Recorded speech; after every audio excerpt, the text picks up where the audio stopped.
Germany has a growing club of global apparel brands making their supplier factory information public. Unfortunately, KIK is dragging its feet on transparency, and has stayed out of the club.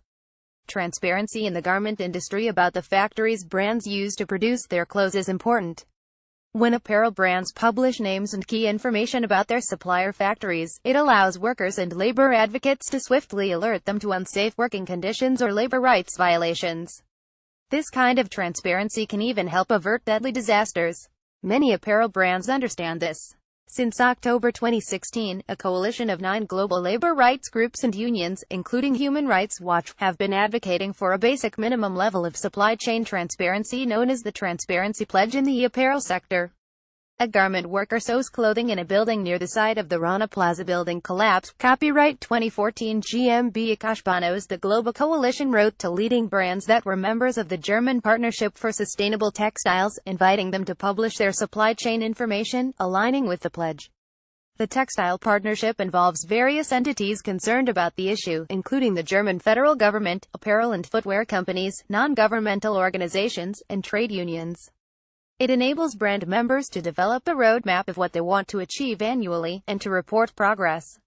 When it comes to supply chain transparency, KIK is the odd one out.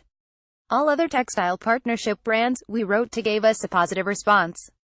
Aldi South, Aldi North, Lidl, Hugo Boss, and Chibo shifted their position and began publishing their supplier factory information for the first time in 2017. Adidas, CA, Esprit, and H&M, companies that were already publishing the information, made commitments to fully align their disclosure practices with the pledge. Puma too agreed to publish more details about factories than they were already doing.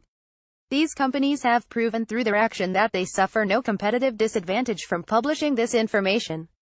In a letter from KIK to Human Rights Watch, the company said KIK is an active member of the German Partnership for Sustainable Textiles.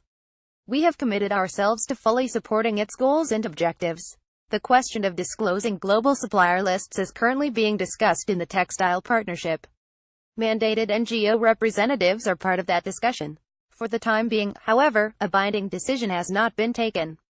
Brands have complete freedom to adopt good industry practices if they want to, and don't need to wait for Textile Partnership's decisions. In fact, the German Textile Partnership's guidelines for creating roadmap for 2017 clarified to its members that goals can also freely be formulated, provided they are related to the key question and the indicators. In fact, other brands that are members of the partnership published supplier factory information on their websites. Using the partnership to justify its poor decisions not only gives KIK a bad name, but also risks tarnishing the reputation of the Textile Partnership. KIK should drop its excuses, and simply go transparent. In 2012, a fire ripped through one of KIK's supplier factories in Pakistan, killing 255 workers and injuring 57. Last year, KIK agreed on a compensation package of more than $5 million for victims. Paying compensation after a disaster is important, and it's commendable that an agreement was reached. But it's equally important for companies to do everything in their capacity to make sure that any problems in the factories they source from come to light before they lead to disaster. The best way to make that possible is to make sure workers, consumers and the public at large can find out what brands any given factory is producing. Without that knowledge, brands may not get word of workplace abuses, safety issues and other problems until it's too late. If an apparel company stands for workers' rights, there are no two ways about supply chain transparency. KIK should go transparent and join forces with other German partnership brands that have already done so, and collectively demand that such transparency be made a mandatory part of brand members' roadmaps.